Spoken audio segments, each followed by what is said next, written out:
आपकी दुआओं से यूके में तब्दीली आ गई। टोरीज का 14 साल इक्तदार नेस्तो नाबूद। रवांडा बिल ऋषि सुनाक को ले डूबा। ऋषि सुनाक ने 10 डाउनिंग स्ट्रीट को माजत करके खैराबाद कह दिया। स्टामर यूके के नए वजीर। जीत की खुशी में बहुत बड़ा ऐलान कर दिया। असाइलम समेत तमाम इमिग्रेंट्स के लिए बहुत सी अच्छी खबरें इस वीडियो में मौजूद हैं।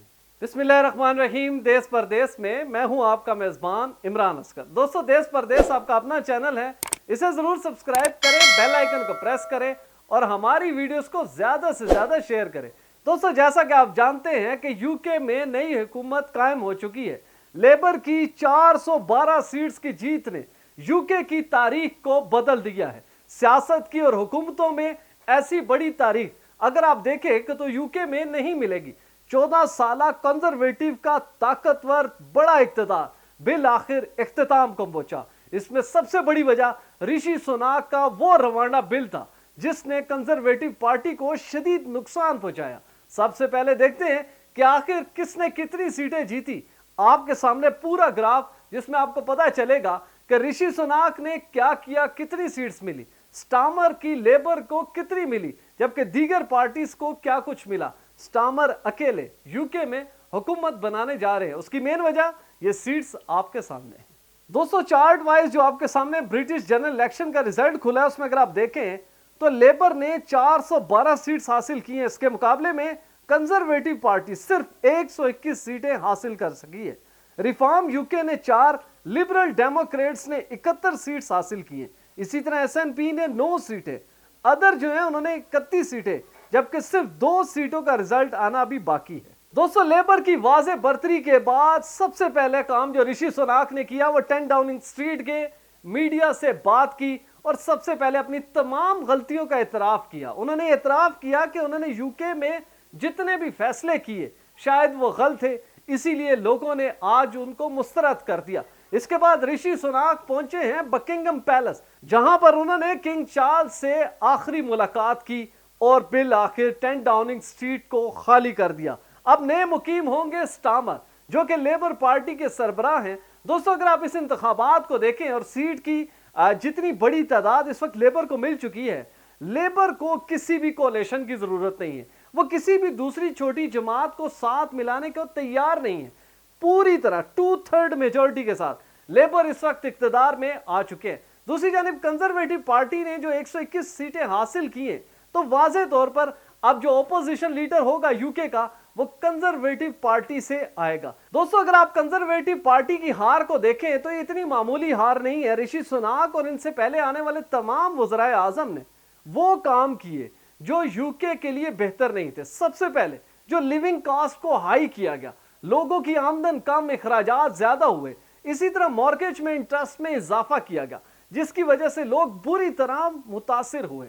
दूसरी तरफ इमिग्रेंट्स की अगर बात की जाए तो ऐसे कवानीन पास किए गए जिन्होंने यूके की पूरी तारीख को बदल दिया। यूके एक ऐसा मुल्क समझा जाता था जहां पर इमिग्रेंट्स को तहफ़्फ़ुज़ दिया जाता है, उन तमाम लोगों को पनाह दी जाती है जो अपने मुल्क में अपनी जान और माल को खतरा होता है। ऐसे तमाम लोग यूके पहुंच के सेफ होते हैं। लेकिन ऋषि सुनाक ने ऐसा बिल पास किया कि उन्होंने न सिर्फ यूएन बल्कि तमाम ह्यूमन राइट्स कमीशन की वो रिपोर्ट्स जो कि यूके की काज को सपोर्ट करती थी, उन तमाम को रद्द किया। और ऋषि सुनाक के इस फैसले ने कि तमाम असाइलम सीकर्स को रवांडा भेजा जाएगा, एक नफरत उठी। इसके बाद ऋषि सुनाक के पूरे रीजन में होने वाले जितने मामलात थे उसमें यूके की हुकूमत का जो फंड्स इस्तेमाल किया गया, जो टैक्स पेयर्स की आमदन और टैक्स पेयर से हासिल करदा पैसे दूसरों की जंगों में लुटाए गए, जिसकी वजह से यूके में अपने बहुत ज्यादा मुजाहरे हुए और लोगों के अंदर एक नफरत उठी। और सबसे ज्यादा रेसिज्म। ऋषि सुनाक ने हमेशा ये बात की कि वो रेसिज्म पर बिलीव नहीं करते, लेकिन उनके दौरे इख्तिदार में अगर आप देखें अक्टूबर 2022 से 2024 में तमाम वो फैसले किए गए जिसमें हिंदू कम्युनिटी को फायदा पहुंचा, जबकि वो तमाम कम्युनिटीज जो कि यूके में रहती हैं वो ये फील कर रहे थे कि गालबन उनको अब कुछ नहीं मिलेगा। और इसी तरह अगर आप लेबर पार्टी की इलेक्शन कैंपेन देखें तो ऋषि सुनाक के बिल्कुल उलट चली। लेबर पार्टी ने चेंज का नारा दिया था, यूके में तब्दीली का नारा दिया था। लेबर पार्टी के स्टामर ने यह ऐलान किया था कि वो इख्तिदार में आते ही इमिग्रेशन का जो मसला है उसको हल करेंगे। यानी कि सिर्फ ये नहीं है कि तमाम बॉर्डर्स को क्लोज कर दिया जाए और सिर्फ उन लोगों को आने दिए जाए जो कि बहुत ज्यादा सरमाया यूके में लेकर आते हैं। ऐसे तमाम वो दीगर लोग जो कि यूके में विजिट के लिए आते हैं, यूके में नई जिंदगी बसर करने के लिए आते हैं, उनके लिए अब बेहतरीन मौका होगा, क्योंकि स्टामर ऑलरेडी कह चुके हैं कि इमिग्रेशन के तमाम कवानीन को जो सख्तियां आई हैं उसको डिजिटलाइज करेंगे, उसमें ऐसी तब्दीलियां लेकर आएंगे कि फोर्जरी ना हो सके, फ्रॉड ना हो सके। वो तमाम इलीगल इमिग्रेंट्स जो कि यूके में थ्रू सी या लैंड आते हैं, उनके लिए ऐसे कवानीन बनाए जाएंगे कि उनको कोई ना कोई सेफ जगह दी जाए ताकि वो यूके में रह सके।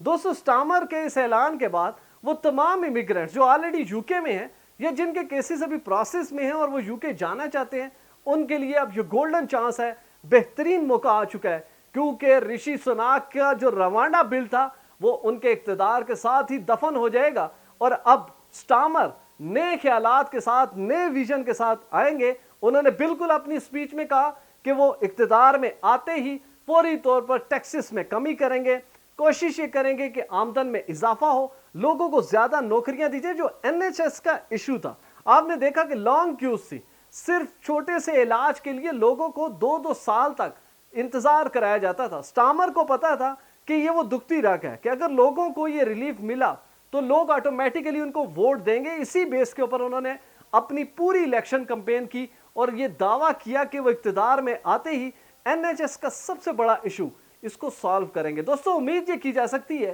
कि अब यूके के हालात बदलेंगे। वो तमाम परेशानियां जिसकी वजह से ना सिर्फ यूके के मुकामी लोग जो ब्रिटेन इनबोर्न है वो परेशान थे, बल्कि बाहर से आने वाले वो तमाम लोग जो कि अच्छी अपॉर्चुनिटीज के लिए यूके में जाते थे, लेकिन वहां पर जाके उनको परेशानी का सामना होता था। नई हुकूमत अब आ चुकी है दोस्तों।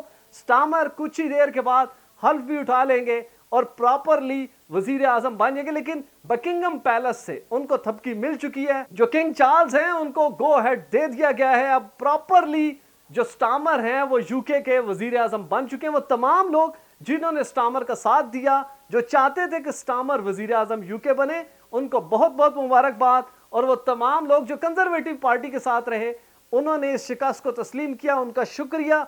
यही वो डेमोक्रेसी है, यही वो डेमोक्रेसी की खूबसूरती है कि हारने वाला अपनी हार को तस्लीम करे और जीतने वाला हारने वाले की कदर करे, ताकि मुल्क आगे जाए और मजीद मौके आ सके। दोस्तों, आने वाले दिनों में यूके में बनने वाली नई हुकूमत और नए फैसलों पर देश परदेश आपको रखेगा अपडेट, ताकि आप अपने फ्यूचर के बहुत से अच्छे से फैसले कर सकें।